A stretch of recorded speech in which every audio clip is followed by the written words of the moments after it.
मेरे प्यारे विद्यार्थियों, आप सभी का स्वागत है आपके अपने YouTube channel Aftab study classes में। आज की इस वीडियो में हम लोग बात करने वाले हैं, जैसा कि आपके सामने यहाँ पर लिखा हुआ है भौतिक विज्ञान अच्छा बात। हम लोग क्लास 12 के लिए फिजिक्स में जो है महत्वपूर्ण प्रश्न है आपके 50 यहाँ पर, इनके बारे में हम लोग यहाँ पर बात करेंगे। देखिए यहाँ पर लिखा हुआ है कि 50 महत्वपूर्ण परिभाषाएँ।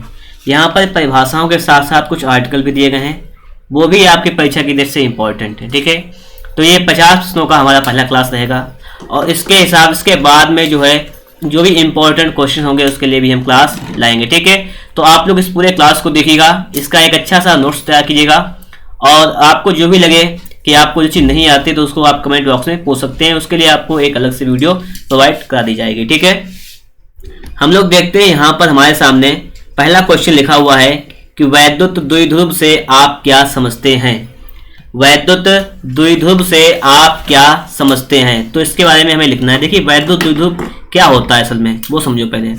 वैद्युत द्विध्रुव देखिए जैसे एक आवेश आपका है, एक आवेश आपका प्लस क्यू है और एक आवेश है आपका माइनस का क्यू। ठीक है, ये दो आवेश हैं और एक दूसरे से अल्पतम दूरी पर रखे होते हैं। अल्पतम दूरी को 12 लेते हैं अगर हम, तो लिख सकते हैं इसकी परिभाषा हम लिख सकते हैं कि वैद्युत द्विध्रुव एक ऐसा निकाय होता है। क्या लिख सकते हैं कि वैद्युत द्विध्रुव एक ऐसा निकाय होता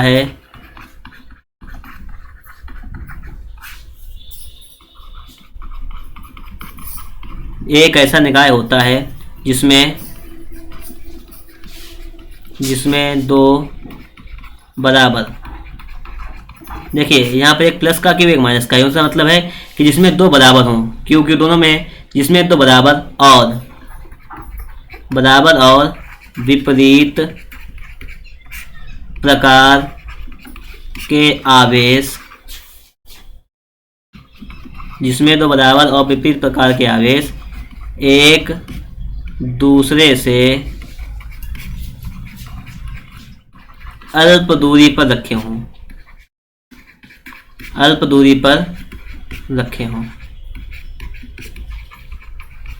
ठीक है, तो समझ गए होंगे आप लोग कि वैद्युत द्विध्रुव की परिभाषा क्या हो जाएगी कि वैद्युत द्विध्रुव एक ऐसा निकाय होता है कि वैद्युत द्विध्रुव, समझो यहाँ पर इसे एक बार, कि वैद्युत द्विध्रुव एक ऐसा निकाय होता है जिसमें दो बराबर और विपरीत प्रकार के आवेश एक दूसरे से अल्प दूरी पर रखे हों।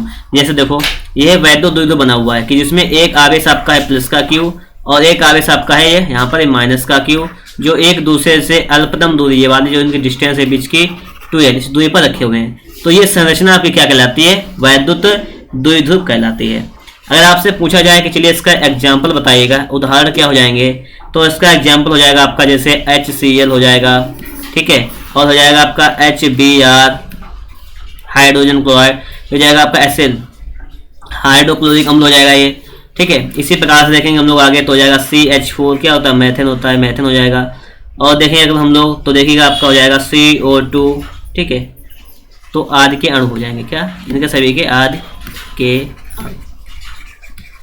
तो इस प्रकार से हमारी ये परिभाषा समाप्त हुई। ठीक है, कि वैद्युत द्विध्रुव से आप क्या समझते हैं, तो वैद्युत द्विध्रुव एक ऐसा निकाय होता है जिसमें दो बराबर और विपरीत प्रकार के आवेश एक दूसरे से अल्प दूरी पर रखे होते हैं। ठीक है, उसे क्या कहते हैं, इसे वैद्युत द्विध्रुव कहते हैं। जैसे एग्जांपल दे सकते हैं आप HCl, HBr, CH4, CO2 इत्यादि। ठीक है, तो पहला क्वेश्चन हमारा समाप्त हुआ।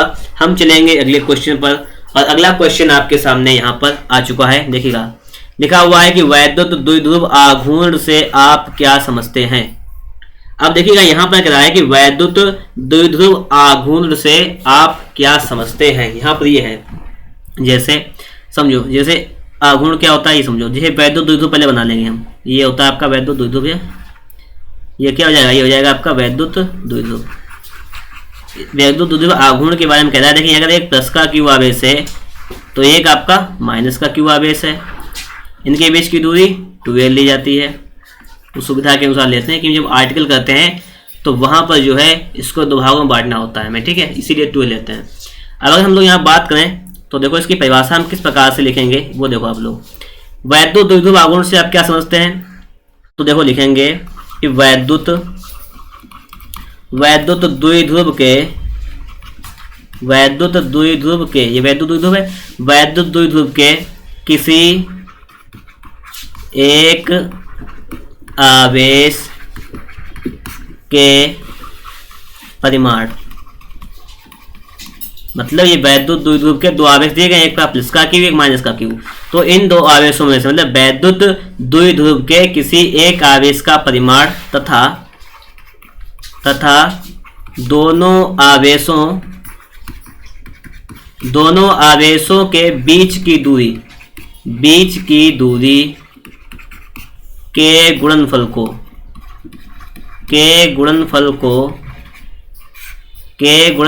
क्या कहते हैं, वैद्युत द्विध्रुव आघूर्ण कहते हैं। अब समझो आप लोग, ये तो लिख गई परिभाषा आपकी।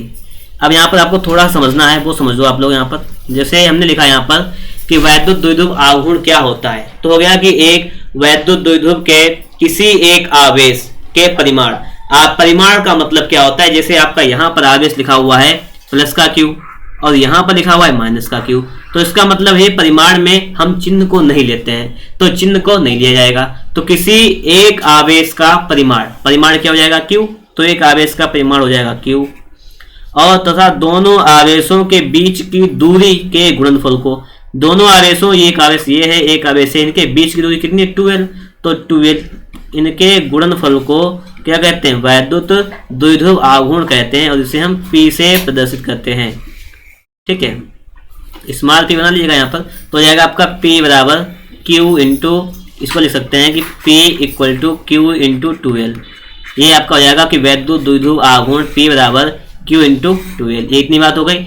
अगर आप लोगों से यहाँ पर पूछा जाए कि इसका मात्रक क्या हो जाएगा, अब देखो इसका मात्रक हम लोग यहाँ पर लिखेंगे, क्या लिखेंगे, यहाँ पर इसका लिखेंगे मात्रक। अब देखिए अगर मात्रक की हम लोग बात करें यहाँ पर, देखिए तो मात्रक भी लिखेंगे हम लोग यहाँ पर।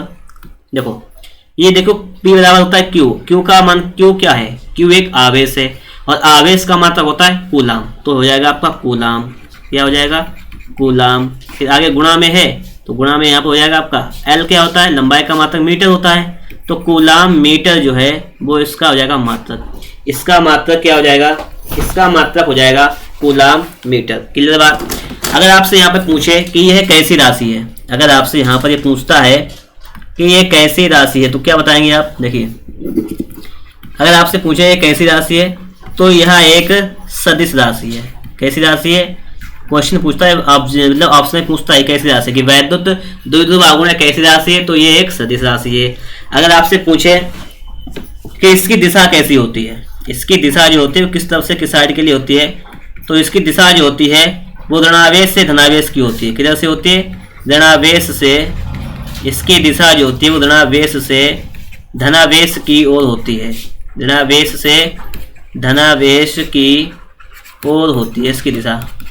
तो ये बात आपके समझ में यहाँ पर आ गई होगी कि हमने वैद्युत द्विध्रुव आघूर्ण को बहुत ही बेहतरीन तरीके से समझा है कि वैद्युत द्विध्रुव के किसी एक आवेश के परिमाण तथा दोनों आवेशों के बीच की दूरी के गुणनफल को वैद्युत द्विध्रुव आघूर्ण कहते हैं। इसे P से प्रदर्शित करते हैं और P बराबर Q इंटू 12, इसका मात्रक कूलाम मीटर होता है। यह एक सदिश राशि है, इसकी दिशा ऋणावेश से धनावेश की ओर होती है। ठीक है, क्लियर। अगर आपसे पूछा जाए, एक चीज और देख लीजिएगा यहाँ पर, अगर आपसे पूछा जाए कि इसका विमीय सूत्र बताइएगा, क्या पूछा जाए, अगर इसकी बीमा पूछ लिया जाए कि इसकी बीमा क्या हो जाएगी, तो देखो इसकी बीमा कैसे निकालते हैं। देखो Q बराबर होता है IT, Q बराबर क्या होता है, Q बराबर होता है IT, फॉर्मूला होता है I इंटू टी, ये Q बराबर होता है, और इंटू L लंबाई, लंबाई क्या में होती है, लंबाई आपकी होती है, लंबाई के लिए L लिखते हैं। देखो I होती है, I के लिए लिखते हैं A, और T के लिए क्या लिखते हैं, समय के लिए लिखते हैं T, तो AT ये हो जाएगी इसके लिए, ये किसके लिए हो जाएगी, ये हमने लिखा है Q के लिए, Q बराबर IT होता है, और था इंटू L, और L के लिए क्या लिखते हैं, L लिखते हैं, कैपिटल L। तो इसकी बीमा बन जाएगी, इसकी बीमा क्या हो जाएगी, m की पावर 0, किसी की पावर 0 का मान होता है 1, और LTA, तो इसकी ये बीमा बन जाएगी कि m की पावर 0 LTA इसकी बीमा बन जाएगा। ये इसका बीमीय सूत्र भी हो जाएगा। तो हम लोगों ने इतनी चीजों को यहाँ पर क्लियर कर लिया है। हम लोग देखेंगे अगला क्वेश्चन, और अगला क्वेश्चन आपका आ चुका है कि परावैद्युतांक किसे कहते हैं। परावैद्युतांक से आप क्या समझते हैं, या परावैद्युतांक किसे कहते हैं। ठीक है, इसके लिए क्या करना पड़ेगा हमें। परावैद्युतांक होता है के, फॉर्मूला होता है, देखो परावैद्युतांक के बराबर होता है एप्सिलॉन बटे एप्सिलॉन 0। चलिए परिभाषा बनाओ इसकी बनाते हैं परिभाषा हम लोग। ठीक है, तो इसकी परिभाषा हमारी क्या हो जाएगी वो हमें यहाँ पे देखना है। देखो परावैद्युतांक के होता है बराबर एप्सिलॉन अपान एप्सिलॉन 0। क्लियर। अब देखो हम लिख सकते हैं कि हम लिख लेंगे, देखो परिभाषा बनेगी किसी माध्यम की एप्सिलॉन होती है निरपेक्ष वैद्युतशीलता। क्या होती है? निरपेक्ष वैद्युतशीलता। तो हो जाएगा आपका ये से कहेंगे एप्सिलॉन। तो हो जाएगा आपका कि किसी माध्यम की निरपेक्ष वैद्युतशीलता एप्सिलॉन तथा निर्वात की वैद्युतशीलता इसे कहते हैं एप्सिलॉन नॉट या एप्सिलॉन 0। तो हो जाएगा किसी माध्यम की निरपेक्ष वैद्युतशीलता तथा निर्वात की वैद्युतशीलता के अनुपात को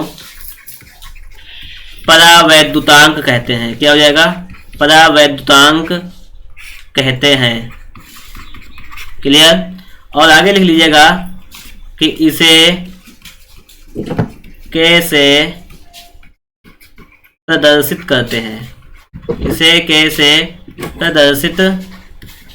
हैं। ये बात क्लियर हो गई होगी और ये बात आपको समझ में भी आ गई होगी। ठीक है, इतनी बात यहाँ तक हो गई। तो वही फॉर्मूला आपके सामने लिखा हुआ है कि के बराबर एप्सिलॉन अपॉन एप्सिलॉन नॉट। अगर आपसे कोई पूछे कि इसका मात्रक क्या होता है, पूछ सकता है ना कोई कि इसका मात्रक बताइएगा। चलिए आप ही बताइएगा इसका मात्रक क्या होता है। तो इसके अगर मात्रक की हम लोग बात करें तो इसका मात्रक देखिए, एप्सिलॉन का जो मात्रक होता है वही एप्सिलॉन नॉट का होता है। तो इसका मात्रक कोई नहीं होता है, इसका मात्रक नहीं होता है। ठीक है, तो यहाँ तक इतनी बात हो गई। ये बात आपके समझ में भी आ गई होगी। हम चलेंगे नेक्स्ट क्वेश्चन पर, और नेक्स्ट क्वेश्चन आपका यहाँ पर लिखा हुआ है कि धारा घनत्व से आप क्या समझते हैं। ठीक है, इतना हो गया ये। फिर आगे इसमें कह रहा है आपसे कि सूत्र और मात्रक लिखो। ठीक है, धारा घनत्व से आप क्या समझते हैं, सूत्र और आपको यहाँ पर मात्रक लिखना है।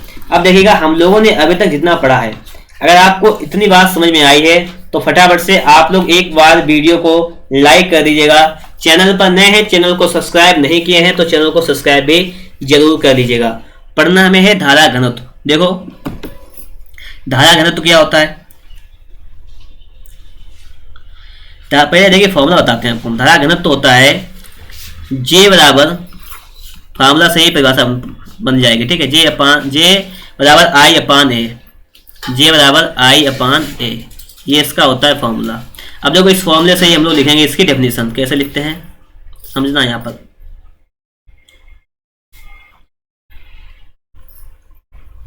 देखिए इसकी परिभाषा हो जाएगी यहाँ पर आपकी, किसी चालक में किसी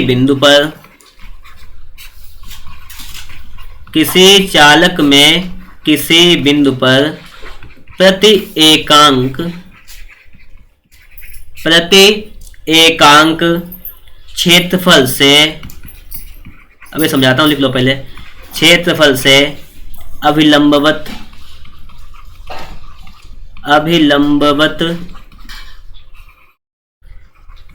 गुजरने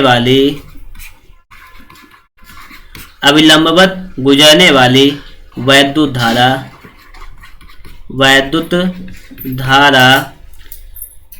उस बिंदु पर गुजरने वाली वैद्युत धारा उस बिंदु पर धारा घनत्व कहलाती है। धारा घनत्व कहलाती है। अब समझो पहले आप लोग, हमने इस बात को लिखा है, पहले इसको समझो, ठीक है। तो ऐसा कलर चेंज कर लें, अभी समझाते हैं। देखो यहाँ पर लिखा हुआ है कि धारा घनत्व से आप क्या समझते हैं, सूत्र और मात्रक लिखिए, यही तो लिखा हुआ है। तो हमने परिभाषा लिखी है यहाँ पर, पहले लिखा है फॉर्मूला कि I बराबर J बराबर I/A। अगर हम A का मान कर दें 1, क्या कर दें, A का मान अगर हम 1 कर दें तो यहाँ पर आ जाएगा J इक्वल टू I, मतलब J बराबर I किया जाएगा। तो वही बात यहाँ पे लिखा हुआ है कि किसी चालक में किसी बिंदु पर प्रति एकांक क्षेत्रफल, मतलब क्षेत्रफल है एरिया, इसको अगर हमने 1 कर दें तो एकांक क्षेत्रफल से अभिलंबवत गुजरने वाली वैद्युत धारा यानी I जो है उस बिंदु पर धारा घनत्व कहलाती है। मतलब I जो है वो J के बराबर हो जाती है और I जो है वही आपकी धारा घनत्व कहलाती है। हम लिख सकते हैं इसके आगे कि इसे J से प्रदर्शित करते हैं, इसे J से प्रदर्शित करते हैं, ठीक है। क्लियर बात, आप लोग लिख सकते हैं। अब देखिएगा इसके हम मात्रक की बात करें, समझो थोड़ा सा यहाँ पर, इतनी बात तो आपके समझ में आ गई होगी यहाँ तक। अब देखो सवाल में आगे आपसे पूछ रहा था कि सूत्र ने पहले लिख दिया था। सूत्र क्या होता है, J इक्वल टू I/A, ये हो गया सूत्र इसका। फिर आपसे पूछ रहा है इसका मात्रक सूत्र से निकाल लो। I क्या होती है, धारा का मात्रक क्या होता है, एम्पियर, तो ये हो जाएगा आपका एम्पियर, ठीक है। और ये बटे में क्या है, एरिया, क्षेत्रफल का मात्रक मीटर स्क्वायर, तो एम्पियर प्रति मीटर स्क्वायर, ये क्या हो जाएगा, ये इसका मात्रक हो जाएगा। बताओ क्लियर हुई बात, ये क्या हो गया, ये इसका हो गया मात्रक। अगर आपसे पूछा जाए ये कैसी राशि है, धारा घनत्व तो कैसी राशि है, ये ऑप्शन में आ जाता है कि धारा घनत्व बताइएगा कि धारा घनत्व कैसी राशि है। तो धारा घनत्व जो है आपकी सदिश राशि है। कैसी राशि है, धारा घनत्व आपकी सदिश राशि है, ठीक है। ये जो 50 क्वेश्चन लिए गए हैं, ये देखिए इसमें परिभाषाएं शामिल हैं, लेकिन जो इम्पोर्टेंट है उनको शामिल किया गया है यहाँ पर, ठीक है। तो आप लोगों क्या कीजिएगा, इनको नोट्स भी करते चलिएगा। अगर आप इसको नोट करेंगे तो आपका इसका एक अच्छा नोट्स भी तैयार हो जाएगा और आपको सारी चीजें याद भी हो जाएंगी, लिखने से ज्यादा याद होता है, ठीक है। अब देखते हैं हम लोग आगे। अगला क्वेश्चन आपका है क्वेश्चन नंबर 5, इसको देखिएगा। क्वेश्चन नंबर 5 आपके सामने यहाँ पर लिखा हुआ है कि कूलाम के नियम को परिभाषित कीजिए। हमें यहाँ पे क्या करना है, हमें यहाँ पर कूलाम के नियम को लिखना है, ठीक है। कूलाम के नियम को कैसे परिभाषित करेंगे ये बात समझो आप लोग, पहले हम लोग समझते हैं। पहले तो देखो, पहले हम कूलाम का नियम यहाँ पे लिखेंगे कि कूलाम का नियम आखिर होता क्या है, कूलाम का नियम क्या होता है या किसे कूलाम का नियम कहते हैं, ठीक। सबसे पहले हमें वो लिखना है। देखो चलिए पहले इसके परिभाषा लिख लेते हैं कूलाम के नियम की। कूलाम के नियम की सबसे पहले परिभाषा लिखते हैं। क्या लिखते हैं, जैसे समझो पहले, जैसे एक ये बिंदु आवेश है आपका, एक ये, अगर इनके बीच की दूरी आपकी जैसे Q1 है, ये Q2, दो आवेश हैं, इनके बीच की दूरी आपकी R है। बीच की दूरी क्या है, R। अब समझो यहाँ पर ये जिसको देखते हो, कूलाम का नियम लिखेंगे कि इस नियम के अनुसार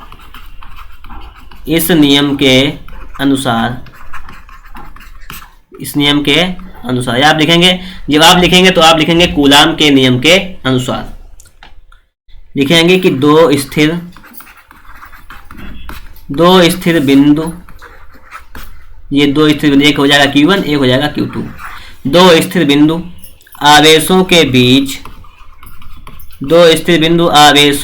बीच लगने वाला आकर्षण या प्रतिकर्षण बल। इस नियम के अनुसार दो स्थिर बिंदु आवेशों के बीच लगने वाला आकर्षण या प्रतिकर्षण बल, मतलब इन दो बिंदु आवेशों के बीच लगने वाला आकर्षण या प्रतिकर्षण बल दोनों आवेशों की मात्राओं के दोनों आवेशों की मात्राओं के गुणनफल के अनुक्रमानुपाती गुणनफल के अनुक्रमानुपाती तथा उनके बीच की दूरी के वर्ग के, अभी समझा दूंगा फिर लिख लो, वर्ग के व्युत्क्रमानुपाती होता है, व्युत्क्रमानुपाती होता है। ठीक है, आगे लिखो थोड़ा सा और। यह बल दोनों रेखाओं, यह बल दोनों आवेशों, यह एक बल है दोनों आवेशों को मिलाने वाली जो रेखा है इसके अनुदिश होता है। आवेशों को मिलाने वाली रेखा के अनुदिश होता है। क्लियर हुई बात? अब देखो ये हो गया आपका कूलाम का नियम। अब समझ लो इसको, फिर से एक बात इसको पढ़ते हैं हम लोग। देखिए आपके सामने यहाँ पर लिखा हुआ है, समझिएगा, ध्यान से समझिएगा इसको, कि कूलाम का नियम, इसको परिभाषित करना है आपको। यहाँ पर तो लिखा है कि दो स्थिर बिंदु आवेशों के बीच, देखिए यहाँ पर आपके दो बिंदु लिखे हुए हैं, एक है प्लस का, एक Q1 एक Q2, दो स्थिर बिंदु आवेशों के बीच लगने वाला आकर्षण या प्रतिकर्षण बल, कोई सा भी बल हो, चाहे आकर्षण करते हो, खींचते हो अपनी तरफ, आकर्षण माने आकर्षित करते हो, एक दूसरे को पास पास खींचते हो, या प्रतिकर्षण का मतलब है कि एक दूसरे को दूर दूर फेंकते हो, तो लगने वाला आकर्षण या प्रतिकर्षण बल दोनों आवेशों की मात्राओं के गुणनफल के अनुक्रमानुपाती, ये दोनों मात्राएं हैं उनके गुणनफल के अनुक्रमानुपाती होता है, और उनके बीच की दूरी के वर्ग के व्युत्क्रमानुपाती होता है। फिर इसके बाद है कि यह बल दोनों आवेशों को मिलाने वाली रेखा के अनुदिश होता है। अब देखो यहाँ पर थोड़ी सी समझने वाली बात यह है कि इसको हम लिखेंगे किस प्रकार से, फॉर्मूला बेस पर लिखें तो किस प्रकार से लिखेंगे कि देखो जो बल होता है F, वो अनुक्रमानुपाती होता है किसके, दोनों आवेशों की मात्राओं के गुणनफल के, एक समीकरण ये, और जो बल होता है वो उनके बीच की दूरी के, ये व्युत्क्रमानुपाती होता है बीच की दूरी के वर्ग के। दो समीकरण बन गए। जब इन दोनों समीकरणों को मिला देंगे तो बन जाएगा कि F अनुक्रमानुपाती हो जाएगा आपका Q1 Q2 अपान R स्क्वायर हो जाएगा। जब इसको हम साइड लिखेंगे तो लिख सकते हैं हम लोग यहाँ पर कि F बराबर अनुक्रमानुपाती हटेगा आपका, आ जाएगा 1/4 pi epsilon 0 K into Q1 Q2 अपान R स्क्वायर।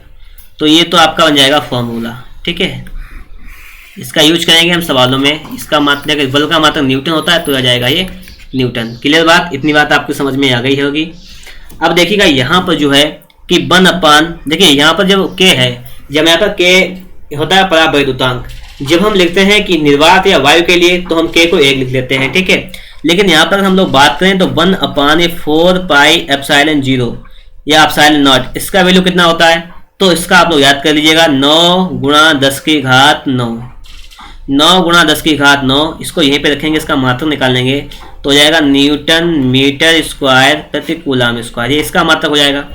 अगर आपसे पूछा जाए कि आप वैल्यू निकालिएगा एप्सिलॉन नॉट की, किसकी, एप्सिलॉन नॉट की या एप्सिलॉन 0 की वैल्यू केवल, तो इसकी वैल्यू कितनी हो जाएगी 8.85 और गुणे में 10 की घात -12, 8.85 गुणे 10 की घात -12, और जब इसको ऊपर लेके जाएंगे यहाँ पर तो F नीचे आ जाएगा। इसका मतलब मात्रक हो जाएगा कूलाम स्क्वायर प्रति न्यूटन मीटर स्क्वायर। क्लियर हुई बात?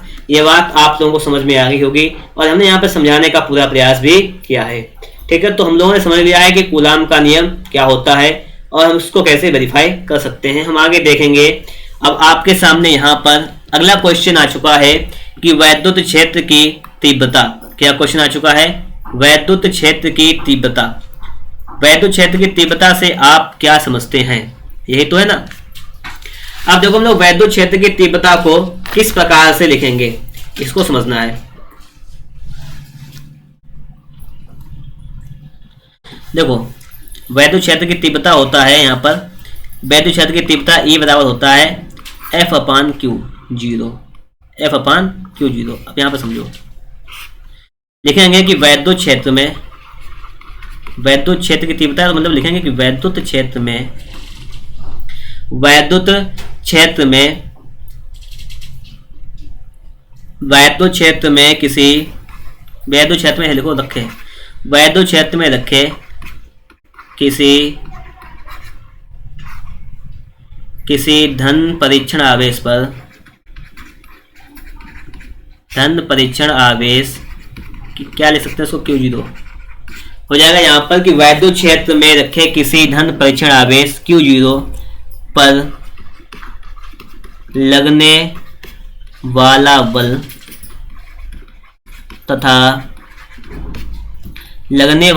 तथा परीक्षण आवेश के अनुपात को, परीक्षण आवेश के अनुपात को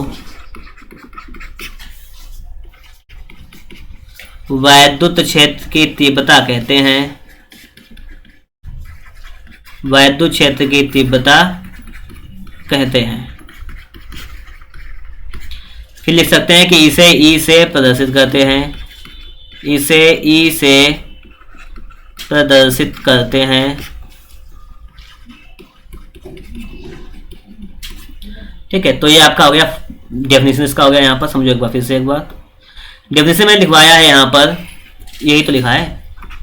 क्वेश्चन था आपका यहाँ पर कि वैद्युत क्षेत्र की तीव्रता किसे कहते हैं, ये होती है E बराबर F/Q0। तो हो जाएगा कि वैद्युत क्षेत्र में रखे किसी धन परीक्षण आवेश पर लगने वाला बल तथा परीक्षण आवेश के अनुपात को वैद्युत क्षेत्र की तीव्रता कहते हैं। क्लियर। इसका मात्रक, इसलिए मात्रक, इसका सूत्र देखिए लिख गया यहाँ पर, इसका मात्रक लिख देते हैं हम। इसका मात्रक क्या हो जाएगा, देखिए F का मात्रक क्या होता है, F होता है बल, बल का मात्रक होता है न्यूटन, तो हो जाएगा न्यूटन प्रति, और आवेश का मात्रक कूलाम, तो न्यूटन प्रति कूलाम। इसका मात्रक क्या होता है, न्यूटन प्रति कूलाम, इसका मात्रक न्यूटन प्रति कूलाम होता है। और इसका दूसरा मात्रक हम लोग बात करें तो इसका मात्रक होता है एक वोल्ट प्रति मीटर। क्या मात्रक होता है, इसका मात्रक, अन्य मात्रक होता है वोल्ट प्रति मीटर। क्लियर, ये भी इसका मात्रक होता है।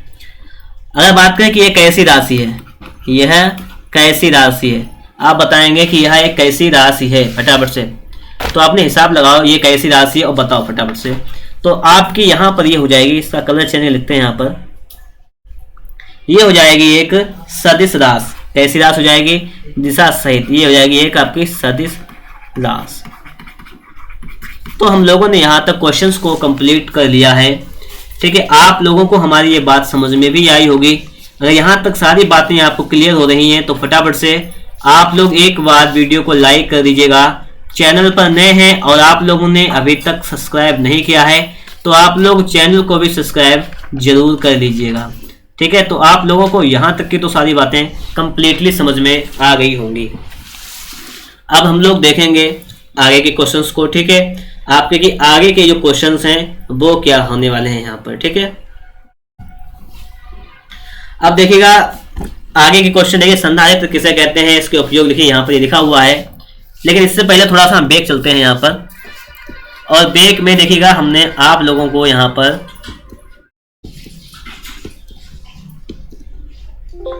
यहाँ से स्टार्ट किया था हम लोगों। देखो वैद्युत द्विध्रुव से आप क्या समझते हैं, इस क्वेश्चन को पढ़ा दिया है आपको, सही से पढ़ लिया आपने। द्विध्रुव आघूर्ण क्या होता है, परावैद्युतांक क्या होता है, आपका धारा घनत्व क्या होता है, सारी चीज समझ चुके हैं आप लोग यहाँ पर। और कूलाम का नियम भी समझ लिया है आप लोगों ने, और यहाँ पर वैद्युत क्षेत्र की तीव्रता भी समझ लिया है।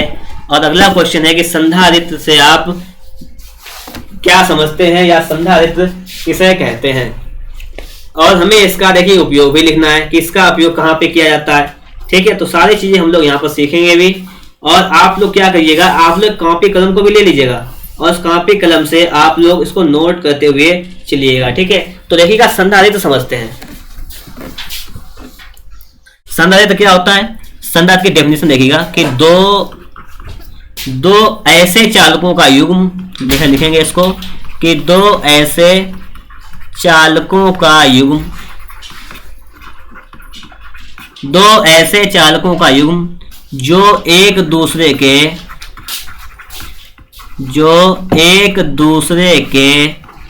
समीप हों, जो एक दूसरे के समीप हों। दो ऐसे चालकों का युग्म जो एक दूसरे के समीप हों, जिन पर बराबर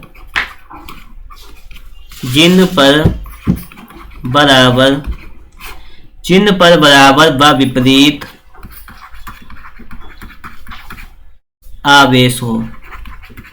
अगर एक पर प्लस का क्यू है तो दूसरे पर माइनस का क्यू हो। और आगे देखिएगा, उनमें से जो दो चालक हैं तो उनमें से एक चालक पृथ्वी से जुड़ा हो,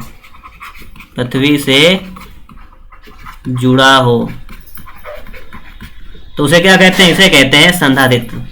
इसे संधारित्र कहते हैं। अब देखो, मैंने यहाँ पर आपको एक डेफिनेशन लिखवा दी है संधारित्र की, कि आगे संधारित्र किसे कहते हैं।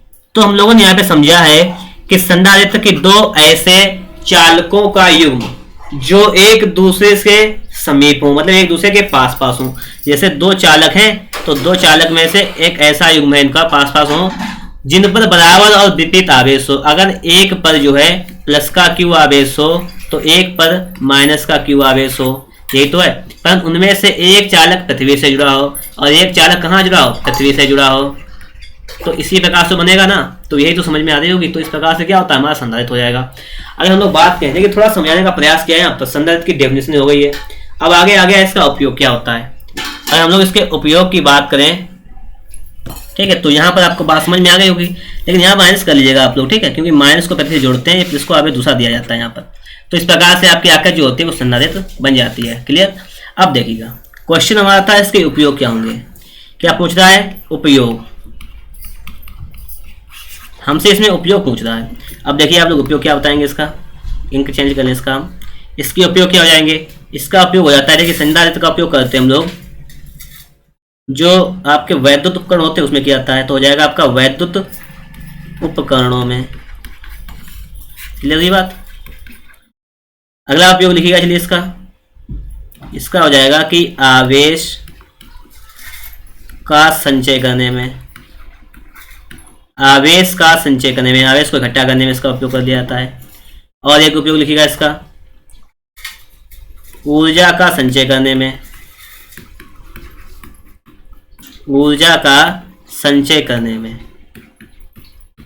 ठीक है।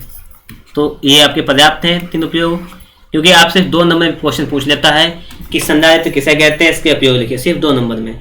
तो आपका संधारित्र की डेफिनेशन हो जाएगी और इसके आपके यहाँ पर उपयोग हो जाएगी कि इसका उपयोग हम वैद्युत उपकरणों में करते हैं, या आवेश का संचय करने में करते हैं, या ऊर्जा का संचय करने में करते हैं। क्लियर हुई बात? आपको ये बात समझ में आ गई होगी। हम लोग चलेंगे अगले क्वेश्चन पर, और अगला क्वेश्चन आपके सामने लिखा हुआ है कि वैद्युत बल रेखाएं एवं इसके गुण लिखो। कि वैद्युत बल रेखाएं क्या होती हैं और इसके गुण को लिखना है, इसके गुण क्या क्या होते हैं। ठीक है, हम लोग इस क्वेश्चन को करने वाले हैं यहाँ पर। तो क्वेश्चन आपके सामने है कि वैद्युत बल रेखाएं, इसके गुण। तो पहले हम समझेंगे कि वैद्युत बल रेखाएं क्या होती हैं। तो देखो समझो आप लोग, यहाँ पर लिखने पहले परिभाषा लिख दें इसकी। हम इसका पहले कलर चेंज करके भी लिखते हैं, 1 मिनट को आप लोग। वैद्युत बल रेखाएं, वैद्युत बल रेखाएं वैद्युत क्षेत्र में खींचा गया वह काल्पनिक, वैद्युत बल रेखाएं वैद्युत क्षेत्र में खींचा गया वह काल्पनिक निष्कोण वक्र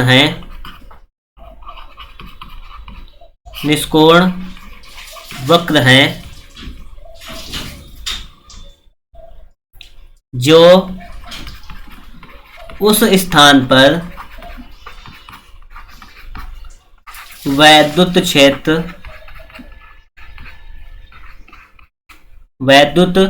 क्षेत्र को लगातार प्रदर्शित करती हैं, प्रदर्शित करती हैं। ये हो जाएगा आपका कि वैद्युत बल रेखाएं पूछा गया है।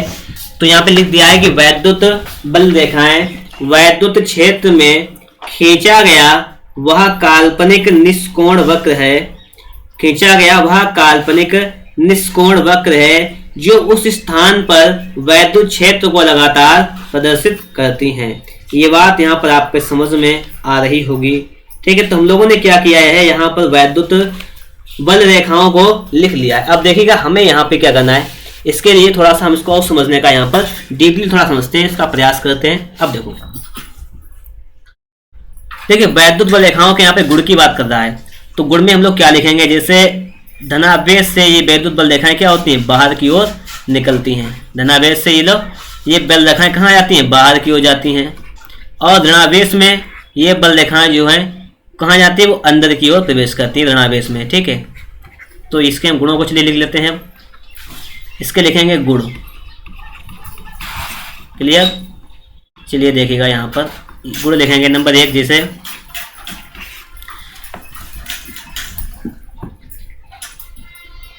कि वैद्युत बल रेखाएं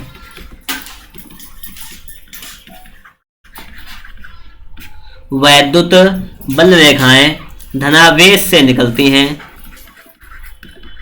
मतलब लिखेंगे कि धनावेश से निकलकर वैद्युत बल रेखाएं धनावेश से निकलकर वक्र बनाती हुई ठीक है ऋणावेश पर जाकर समाप्त होती हैं, ऋणावेश पर जाकर समाप्त होती हैं। क्लियर, समाप्त होती हैं। एक तो ये बात हो गई यहाँ पर, मतलब निकलती कैसी है, वक्र बनाती हुई। जैसे यहाँ पे आपको समझाएं चित्र के हिसाब से, देखो यहाँ पर थोड़ा हम चित्र आपको बना के दिखाते हैं। एक जैसे ये आपका प्लस का है, ये आपका माइनस का है, तो ये वक्र बनाती हुई जाती है, मतलब इस प्रकार से जाती है, इस प्रकार से यहाँ तक, और फिर ठीक है ऐसे जाती है, यहाँ से इधर से निकलती हैं, उधर प्रवेश कर जाती हैं, वक्र बनाती हुई जाती हैं, इसके अंदर प्रवेश कर जाती हैं इस प्रकार से। तो बस ये मतलब है समझाने का यहाँ पर कि वैद्युत बल रेखाएं जो हैं वो वक्र बनाती हुई निकलती हैं यहाँ से, और इधर एंट्री कर जाती हैं, इधर प्रवेश कर जाती हैं। क्लियर, बात आपके समझ में आ रही हो कि यहाँ से जाती हैं और यहाँ से इसमें प्रवेश कर जाती हैं। बात समझ में आ गई, तो ये बात ये हो गई। और देखिए दूसरा पॉइंट इसका लिख लीजिएगा कि वैद्युत बल रेखाएं जो हैं, चलिए लिख लीजिएगा, बोलते हैं हम यहाँ पर, इसको आप यहाँ पे जगह नहीं पूरी लिख जाए तो आप लोग लिख लीजिएगा, बोल दे पॉइंट एक कि वैद्युत बल रेखाएं कभी भी एक दूसरे को नहीं काटती हैं। आप लोग देखिएगा कि वैद्युत बल रेखाएं ये कभी भी एक दूसरे को नहीं काटेंगी। ठीक है, कभी भी एक दूसरे को नहीं काटती हैं।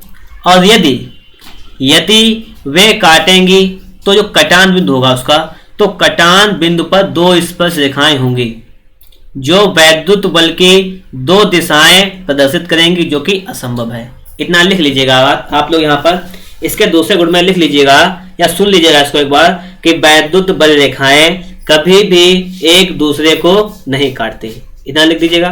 और क्यों नहीं काटती, इसका रीजन है कि यदि वे एक दूसरे को काटेंगी तो जो कटान बिंदु होगा तो उस पर दो स्पर्श रेखाएं खींची जाएंगी और जो वैद्युत बल की दो दिशाओं को प्रदर्शित करेंगी, लेकिन जो कि असंभव है, जो असंभव हो जाएगी, इसलिए ऐसा नहीं होता है। ये बात आप लोगों के समझ में आ गई होगी। अब हमने समझेंगे अगले क्वेश्चन की ओर, और अगला क्वेश्चन आपका है कि समभारिक से क्या तात्पर्य है, उदाहरण सहित समझाइए। समभारिक से क्या तात्पर्य है, उदाहरण सहित समझाना है आपको यहाँ पे। ठीक है, अब देखो हम देखिए समभारिक को यहाँ पे लिखते हैं कि समभारिक क्या होता है। ठीक है, ये लिखना है। लिखते हैं कि देखिए विभिन्न तत्वों के ऐसे परमाणु, विभिन्न तत्वों के ऐसे परमाणु जिनकी द्रव्यमान संख्या, अभी समझा देंगे कि द्रव्यमान संख्या क्या होती है। ठीक है, द्रव्यमान संख्या समान हो, जिनकी द्रव्यमान संख्या समान हो, परंतु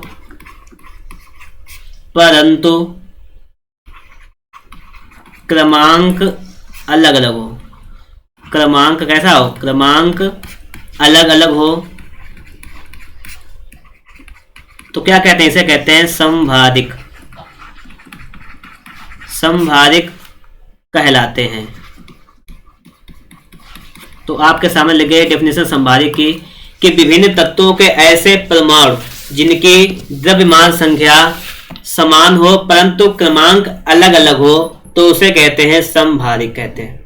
अब जैसे थोड़ा हम एग्जांपल लिखते हैं वो समझो आप लोग। इसके हम थोड़ा एग्जांपल लिखेंगे फिर समझाएं आपको। इसका एग्जांपल देखिएगा जैसे 7N14 या आपका 6C14 एग्जांपल 1। सेकेंड देखिएगा एग्जांपल इसका, अभी समझा देंगे इसको, ठीक है। 8O17 या लिख सकते हैं कि 9F14, ठीक है। अब देखो इसका एग्जांपल समझो, सही तरीके से समझ में आ जाएगा समभारिक क्या होता है। यही तो है लिखा हुआ। इन दो एग्जाम्पल को समझ लेना है, बस समझ में आ जाएगा हमारा कॉन्सेप्ट कि हमें यहाँ पर क्या करना है। अब देखो,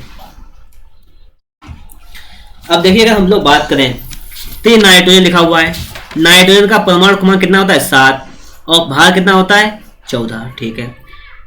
कार्बन का परमाणु क्रमांक 6, भार कितना? 14। तो मतलब क्या है कि जब परमाणु भार समान हो, जब परमाणु भार दोनों के समान हो जाएंगे तो ये एक दूसरे के क्या कहलाएंगे? ये एक दूसरे के समभारिक कहलाएंगे। ये कैसे है? समभारिक। ऐसे इसमें देखो 8 परमाणु क्रमांक किसका होता है? ऑक्सीजन का। इसका परमाणु भार कितना है? परमाणु भार या द्रव्यमान संख्या कितनी है? 17 है। ऐसे F फ्लोरीन 9 पर होता है, इसका परमाणु भार कितना है? 14। तो 17 यहाँ पर भी हो जाएगा, 17 ये है, ठीक है 17। तब ये आपके क्या हो जाएंगे? ये आपका जो जाएगा वो समभारिक हो जाएगा। क्लियर? तो ऐसे परमाणु जिनकी द्रव्यमान संख्या समान हो तो उसे हम क्या कहते हैं? समभारिक कहते हैं। परमाणु क्रमांक अलग अलग है, देखिए एक का 7 है, यहाँ पर एक का 6 है, ये अलग अलग है, कोई फर्क नहीं पड़ता, लेकिन द्रव्यमान संख्या समान होनी चाहिए। अगला क्वेश्चन देखते हैं हम लोग। यहाँ पर देखिएगा अगला क्वेश्चन आपके सामने आ चुका है और अगला क्वेश्चन आपसे कह रहा है यहाँ पर कि प्रतिकण से आप क्या समझते हैं? प्रतिकण क्या होता है? देखो प्रतिकण समझो क्या होता है। लिखें परिभाषा पहले कि यदि दो कण परस्पर संयोग करके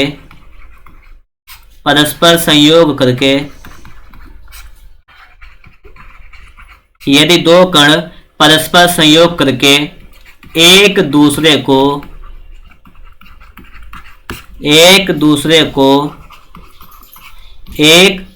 को नष्ट कर दें, एक दूसरे को नष्ट कर दें तो उनमें से एक कण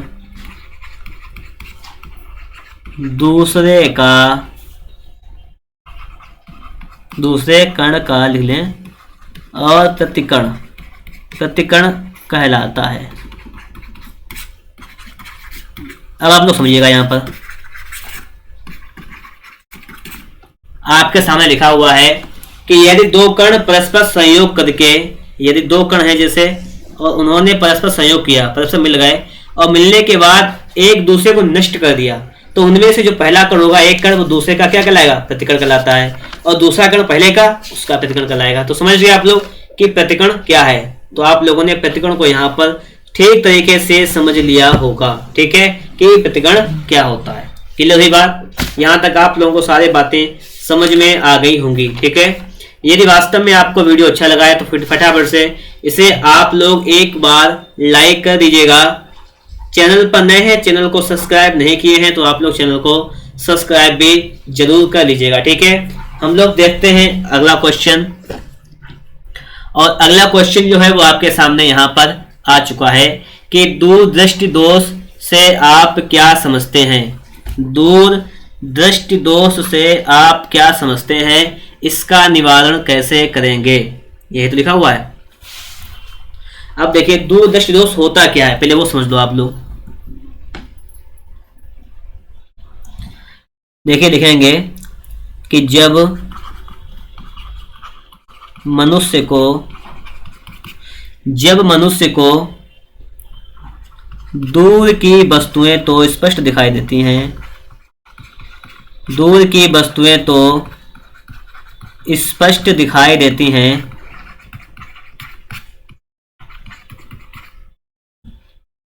स्पष्ट दिखाई देती हैं, परंतु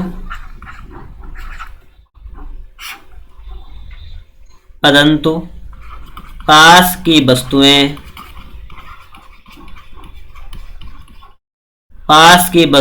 स्पष्ट दिखाई नहीं देती।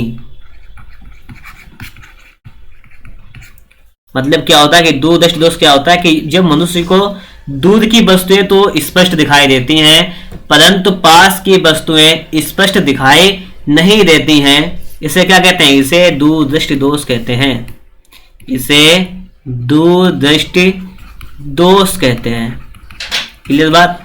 तो ये तो डेफिनेशन हो गई कि दूरदृष्टि दोष क्या होता है कि जब मनुष्य को दूर की वस्तुएं तो स्पष्ट दिखाई देती हैं और परंतु ये पास की वस्तुएं जो हैं वो दिखाई नहीं देती हैं, तो उसे क्या कहते हैं? इसे दूरदृष्टि दोष कहते हैं। इसका निवारण कैसे करेंगे? तो इसका निवारण कैसे किया जाता है, ये बात है ना यहाँ पर। तो इसका निवारण कैसे करेंगे? तो इसका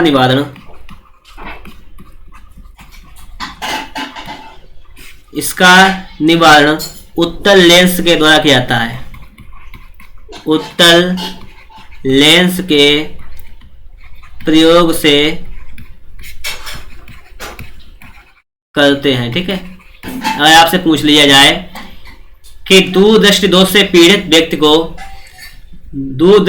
पीड़ित व्यक्ति का निवारण जो है वो हम किस प्रकार से करेंगे, तो उसके लिए उत्तल लेंस का उपयोग करना पड़ेगा उसे, या हम उसके लिए उत्तल लेंस का एक चश्मा बनवाएंगे। ठीक है, जिससे क्या हो जाएगा, उसे पास की वस्तुएं भी स्पष्ट दिखाई देने लगेंगी। ठीक है, क्लियर बात? तो आपको ये बात समझ में आ गई होगी कि दूरदृष्टि दोष से आप क्या समझते हो, इसका निवारण कैसे करेंगे। तो जब मनुष्य को दूर की वस्तुएं तो स्पष्ट दिखाई देती हैं परंतु पास की वस्तुएं स्पष्ट दिखाई नहीं देती है, इसे दूरदृष्टि दोष कहते हैं और इसका निवारण उत्तल लेंस के प्रयोग से किया जाता है। क्लियर? अब देखते हैं हम लोग अगला क्वेश्चन, और अगला क्वेश्चन आपका लिखा हुआ है कि निकट दृष्टि दोष से आप क्या समझते हैं और इसका निवारण आप किस प्रकार से करेंगे। ठीक है, सेम वही है लेकिन थोड़ा सा इसमें उल्टा लिखा हुआ है।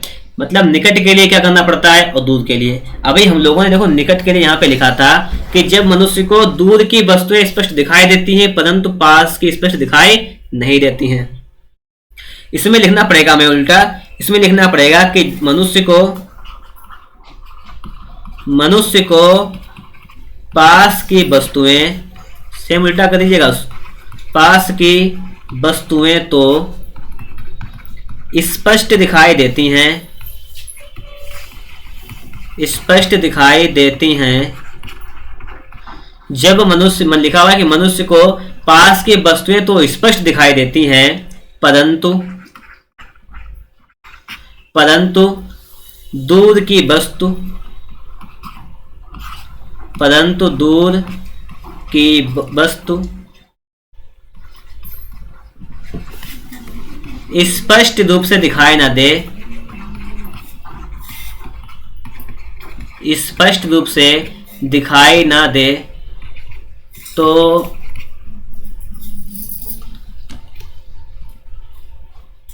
इस दोष को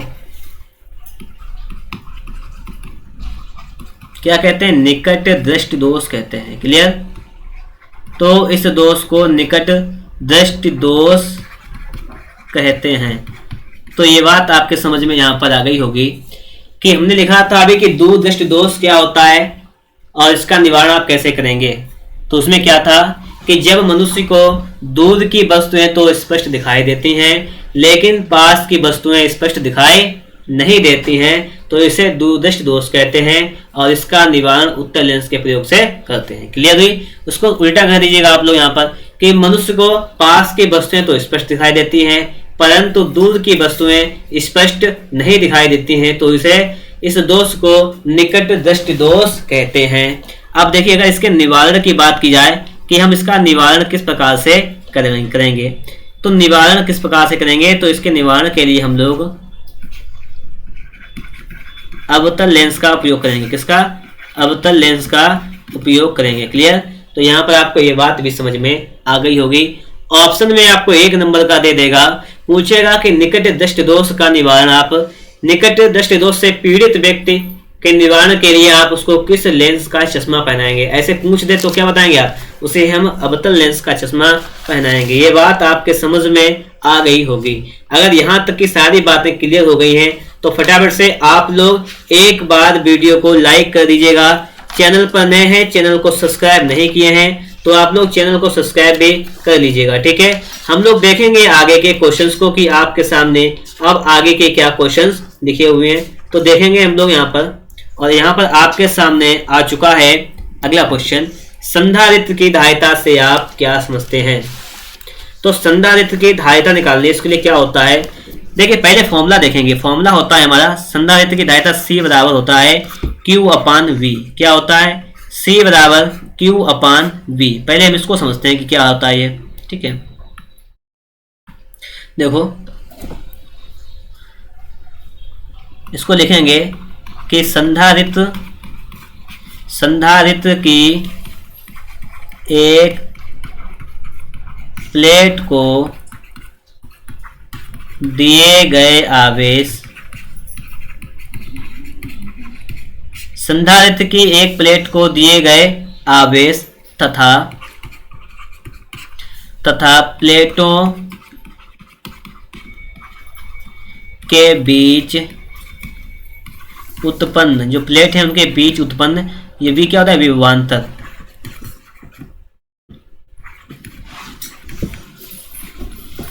तो हो जाएगा आपका कि संधारित्र की एक प्लेट को दिए गए आवेश Q तथा प्लेटों के बीच उत्पन्न विभवांतर V के अनुपात को क्या कहते हैं? अनुपात को संधारित्र की धारिता कहते हैं। संधारित्र की धारिता कहते हैं। क्लियर बात? संधारित्र की धारिता कहते हैं। और अगर इसकी मात्रा की बात की जाए तो इसका मात्रक क्या होता है बताओ? संधारित्र की धारिता का मात्रक इसका क्या हो जाएगा? तो इसका मात्रक क्या होता है? इसका मात्रक होता है फैराड। इसका मात्रक फैराड होता है। ठीक है, इतनी बात आपके समझ में आ गई होगी।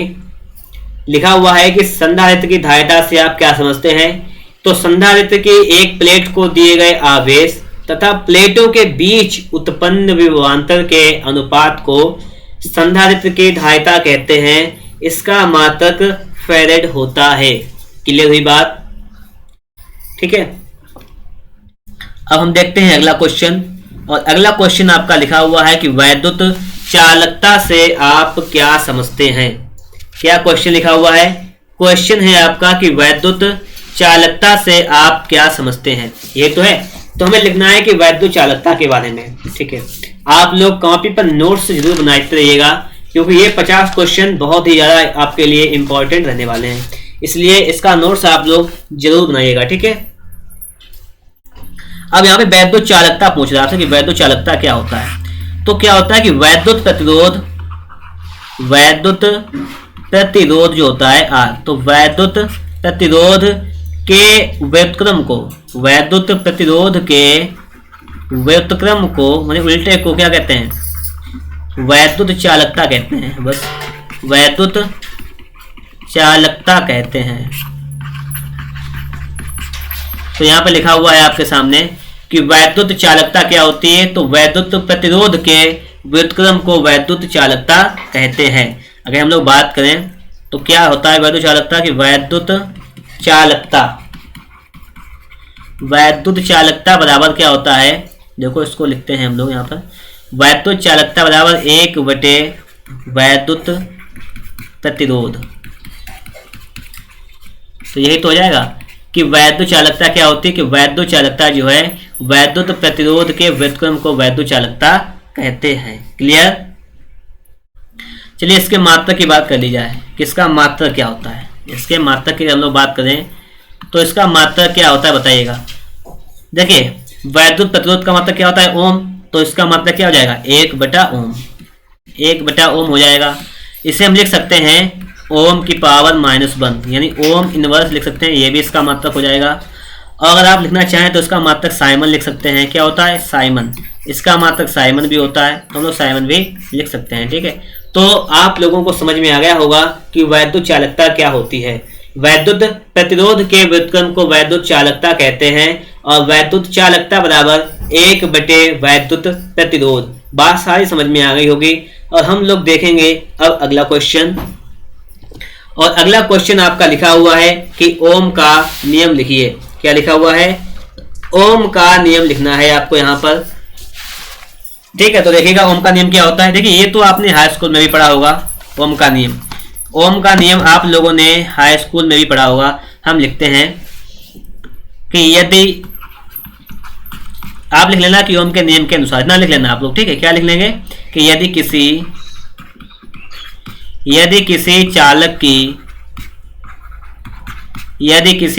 की भौतिक अवस्थाएं क्या लिखा कि यदि किसी चालक की भौतिक अवस्थाएं, जैसे भौतिक अवस्थाएं जैसे आपकी लिख जाएंगी, भौतिक अवस्थाएं जैसे ताप दाब, भौतिक अवस्थाएं ना बदलें। यदि किसी चालक की भौतिक अवस्थाएं ना बदलें तो चालक के सिरों के बीच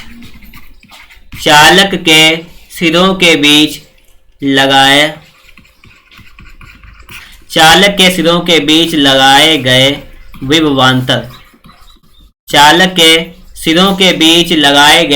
विभवांतर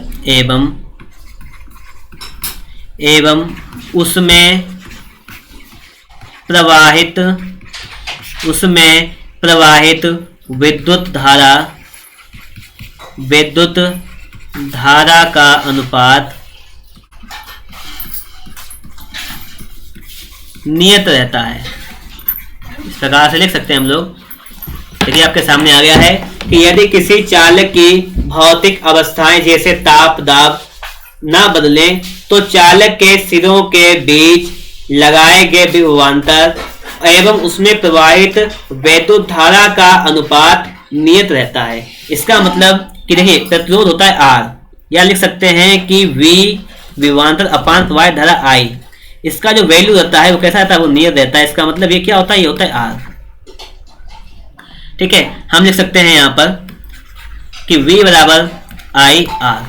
V बराबर क्या लिख सकते हैं IR, क्योंकि यहाँ पर जो है इक्वल टू में लिखेंगे तो यहाँ पर 1 हो जाएगा और इसका इसमें मल्टीप्लाई हो जाएगा। ठीक है, तो आप लोगों को ये बातें यहाँ पर समझ में आ रही होंगी कि V अपान I हमने क्या लिखा था, V R, तो R बराबर V बराबर IR आपका यहाँ से हो जाएगा।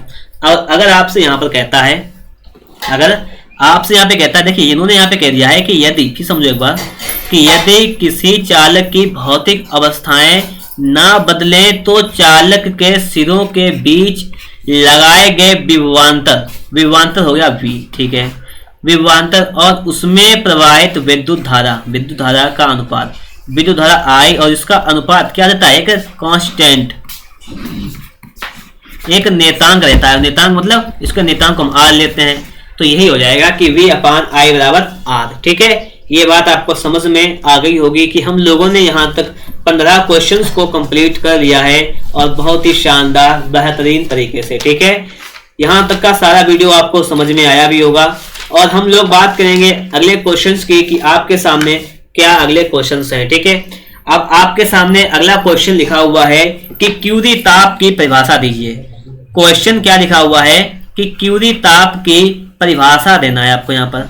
अब देखिएगा क्यूरी ताप क्या होता है, क्यूरी ताप क्या होता है। ठीक है, इसको देखिएगा। क्यूरी ताप लिखेंगे वह निश्चित ताप है, वह निश्चित ताप जिसके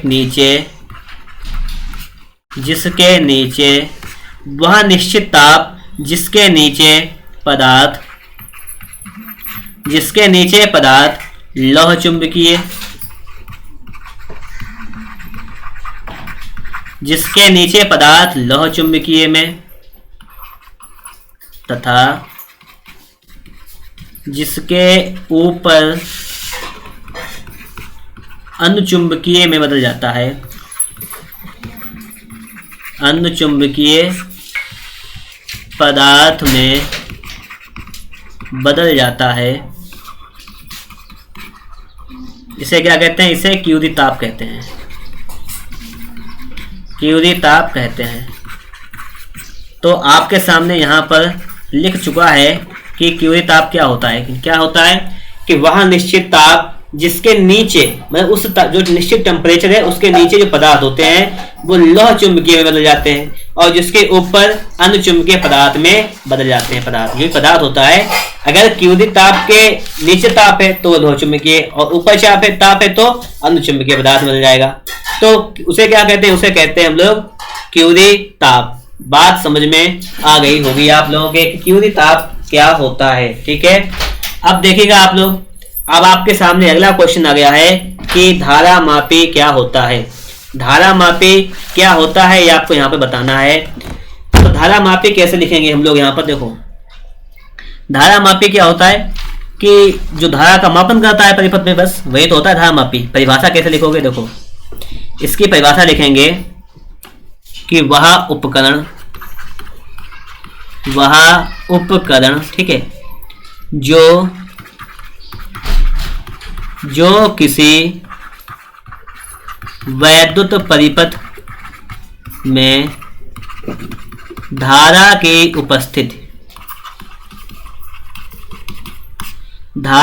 उपस्थिति तथा मापन के लिए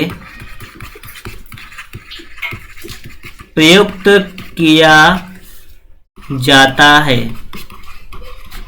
ठीक है, तो धारा मापी क्या होता है कि वह उपकरण जो किसी वैद्युत परिपथ में धारा की उपस्थिति तथा मापन के लिए प्रयुक्त किया जाता है, धारा मापी कहलाता है। ठीक है, धारा मापी कहते हैं। और यह धारा मापी दो प्रकार का होता है, जिसमें से देखिएगा आपका पहला एक प्रकार इसमें होता है जिसे कहते हैं रुद्ध दोलन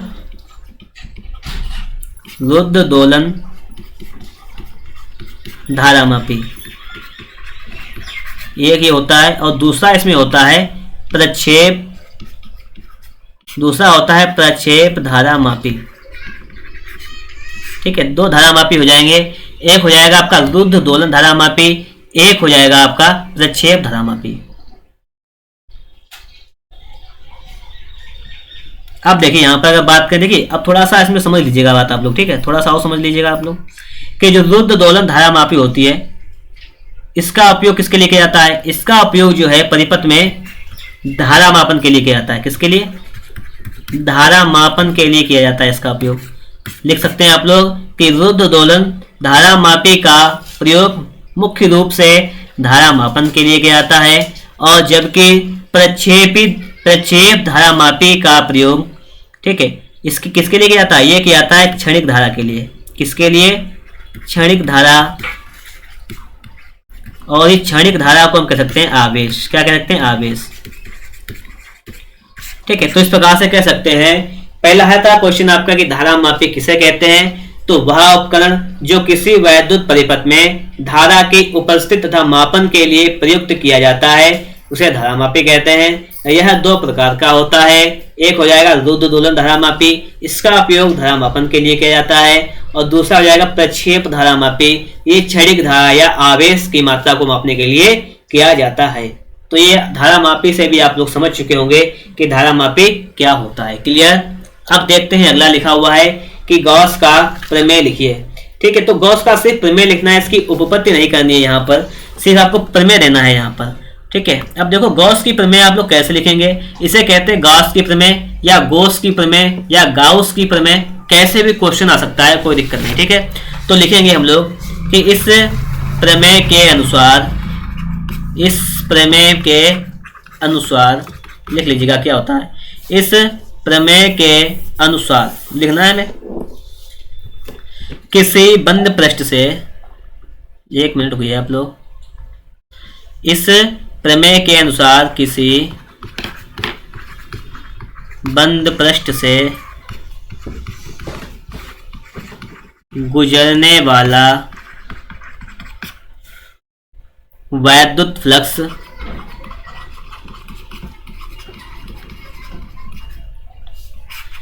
किसी बंद पृष्ठ से गुजरने वाला वैद्युत फ्लक्स उस पृष्ठ द्वारा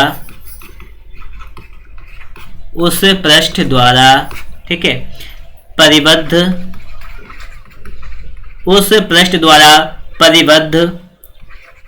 कुल आवेश का 1/ε0 गुना होता है। तो ये तो रही आपकी यहाँ पर प्रमेय। गॉस की प्रमेय क्या है कि किसी बंद पृष्ठ से गुजरने वाला वैद्युत फ्लक्स उस पृष्ठ द्वारा परिबद्ध कुल आवेश का 1/ε0 गुना होता है। इतना हमने लिख लिया है। अब आगे आप लोग समझो थोड़ा सा। यहाँ पे कह रहा है कि किसी बंद पृष्ठ से गुजरने वाला वैद्युत फ्लक्स होता है फाई ई।